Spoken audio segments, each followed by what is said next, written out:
దీని వెనకాల కుట్ర లేదా? దీని వెనకాల కుతంత్రం లేదా? దీని వెనకాల రిజర్వేషన్లు రద్దు చేయాలన్న దుర్మార్గమైన మీ ఆలోచన లేదా? ఇవాళ ఈ దేశంలో 90% ఉన్న దళితులు, గిరిజనులు, బలైన వర్గాల యొక్క రిజర్వేషన్లను రద్దు చేసే అధికారం, హక్కు మీకెవడిచ్చిండు? అందుకే మిత్రులారా, ఈ ఎన్నికలు కీలకమైనవి. కాంగ్రెస్ పార్టీకి అధికారం కొత్త కాదు. 75 సంవత్సరాలలో 55 సంవత్సరాలు కాంగ్రెస్ అధికారంలో ఉంది. రాహుల్ గాంధీ గారి ముత్తాత జవహర్లాల్ నెహ్రూ గారు ప్రధానమంత్రిగా చేసిండు. వాళ్ళ నాయనమ్మ ప్రధానమంత్రి చేసింది. వాళ్ళ నాయన ప్రధానమంత్రి చేసిండు. వాళ్ళమ్మ యూపీఏ చైర్పర్సన్గా 10 సంవత్సరాలు మన్మోహన్ సింగ్ గారిని, పివి నరసింహారావు గారిని 5 ఏళ్ళు ప్రధానమంత్రిగా చేసింది. వాళ్ళకు పదవులు కొత్త కాదు. పదవుల పట్ల వాళ్ళకు వ్యామోహం లేదు. ఎందుకంటే మనం కళ్ళతో చూస్తున్నాం. పార్టీ అధ్యక్ష పదవి కూడా మల్లికార్జున్ ఖర్గే గారికి ఇచ్చిండ్రు.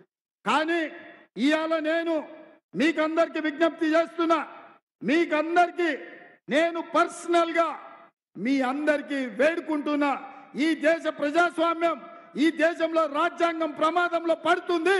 ఈ దేశానికి రాహుల్ గాంధీ ప్రధానమంత్రి అయితే తప్ప నరేంద్ర మోడీ ఎవరి మాట వినడు.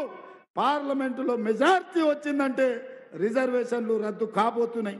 అందుకే ఇవాళ మన రిజర్వేషన్లను కాపాడుకోవాలంటే ఈ దేశానికి రాహుల్ గాంధీ గారు ప్రధానమంత్రి గారు కావాలి. అందుకే నేను ఇవాళ రాయ్ బరేలీకి వెళ్ళి వారి నామినేషన్ కార్యక్రమంలో పాల్గొన్నా. ఇది దేశం యొక్క అవసరం. ఇది నిజంగా దళితుల, గిరిజనుల యొక్క అవసరం. ఇవాళ దళితుల, గిరిజనులకు అండగా నిలబడే గాంధీ కుటుంబానికి మనము తోడుగా నిలబడాలి. మీడియా మిత్రులారా, పాత్రికేయ సోదరులారా, తెలంగాణ సమాజం ఆలోచన చెయ్యండి. రిజర్వేషన్ ఉండాలి అంటే కాంగ్రెస్ గెలవాలి.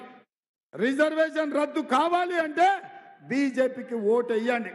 నేను ఒకటే మాట చెప్పదలుచుకున్నా, ఇవాళ ఈ రిజర్వేషన్లను ఉంచుకొని ఈ సమాజంలో వెనుకబడిన వాళ్ళ నిర్లక్ష్యానికి లోనైన వాళ్ళను, సమాజంలోనే గౌరవం లేకుండా, అవకాశాలు రాకుండా బాధపడుతున్న వర్గాలు బాగుపడాలి అని అంటే రిజర్వేషన్లు ఉండాలి.